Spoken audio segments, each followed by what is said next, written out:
बसवा कटावई चले राजा दशरथ, चले राजा दशरथ। गड़ी गए अंगुरिया में चिरे रे ललनवा, अरे गड़ी गए अंगुरिया में चिरे रे ललनवा। अंगूरी दर दिया बेकल राजा दशरथ, बेकल राजा दशरथ। कैकेयी के बेजी बोलावो रे ललनवा, अरे कैकेयी के बेजी बोलावो रे ललनवा। दाऊत हूँ नौआ रे दाऊत हूँ बरिया, रे दाऊत हूँ बरिया, रे दाई अयोध्या के जाऊ रे ललनवा, रे दाई अयोध्या के जाऊ रे ललनवा।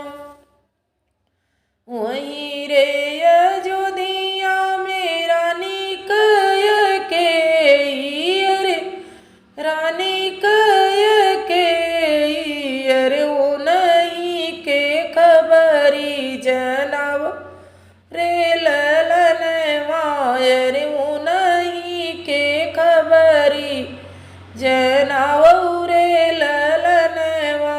वहीं रे अयोध्या में रानी कैकेयी, अरे रानी कैकेयी, अरे वो नहीं का खबरी जनाव रे ललनवा, अरे वो नहीं के खबरी जनाव रे ललनवा।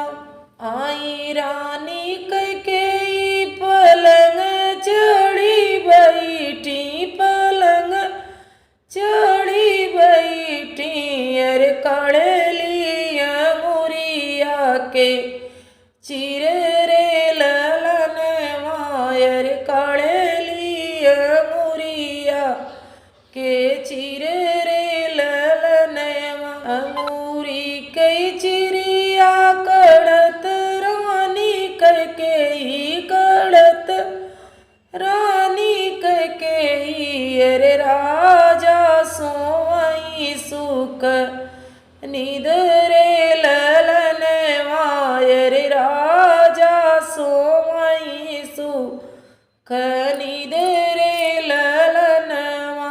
सोईनी के राजा जागी उठी बैठे, जागी उठी बैठे, अरे देख कैकेयी रानी ठाड़ी रे ललनवा, अरे देख कैकेयी रानी ठाड़ी रे ललनवा।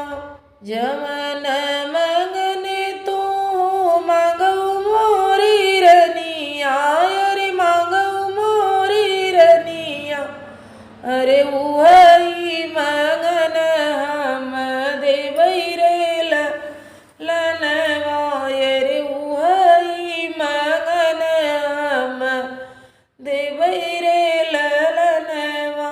राम लक्ष्मण दोनों वनवास जई, अरे वनवास जई, अरे भरत के राजा बनावो रे ललनवा, अरे भरत के राजा बनावो रे ललनवा।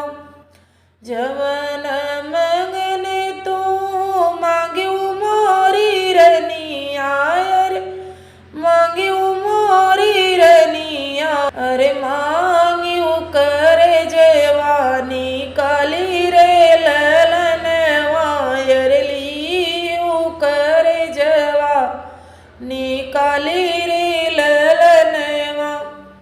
जवनाई राम बिना निदिया नया वै, अरे निदिया नया वै।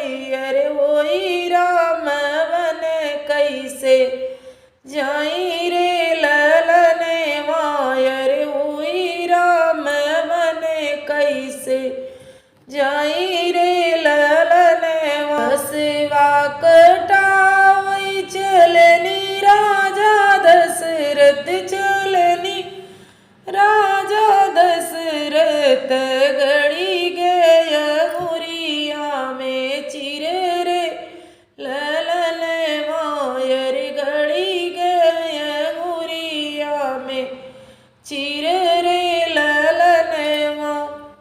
अच्छा लगा हो तो लाइक शेयर कमेंट करें, अपना प्यार बनाए। मिलते हैं अगले वीडियो में, तब तक के लिए धन्यवाद।